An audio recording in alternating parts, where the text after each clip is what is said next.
మండలం జేవంతరావుపల్లి గ్రామంలో రాష్ట్ర ప్రభుత్వం ప్రతిష్టాత్మకంగా ప్రవేశపెట్టిన 4 సంక్షేమ పథకాలను మంత్రి సీతక్క లాంఛనంగా ప్రారంభించారు.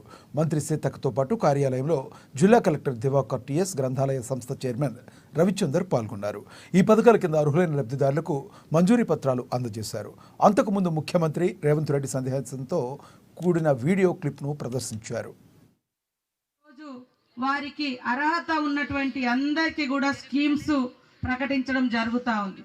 మనం గ్రామ సభలు కూడా పెట్టింది మీ నుంచి మీ అభిప్రాయాల మేరకే సెలెక్షన్ చేయాలని, కానీ కొంతమంది కావాలని కూడా గొడవలు పెట్టించిర్రు.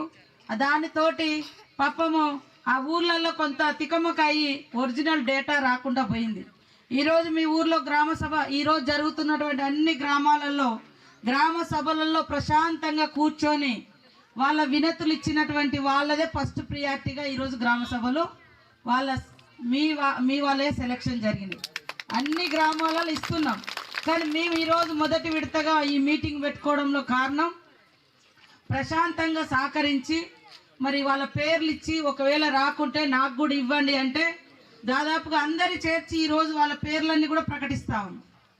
అన్ని మొదటి విడతలో మండలంలో ప్రతి ఒక్క ఊరు ఉండాలని అందరం కోరుకుంటాం, కానీ ప్రతి దగ్గర లొల్లిపెట్టించి పాప అర్హత ఉన్న జాబితా రాకుండా డిస్టర్బ్ అయిపోయింది. దాంతో ఈరోజు ఇంత తొందరలో కొన్ని గ్రామాలు సెలెక్షన్ చేయలేకపోయినాం. అదే ప్రశాంతంగా జరుగుంటే వాళ్ళ లిస్ట్ అందరి తొందరగా వచ్చేది. ఆయా ఊర్లు ఇంకా కొన్ని ఈరోజు కూడా అయ్యే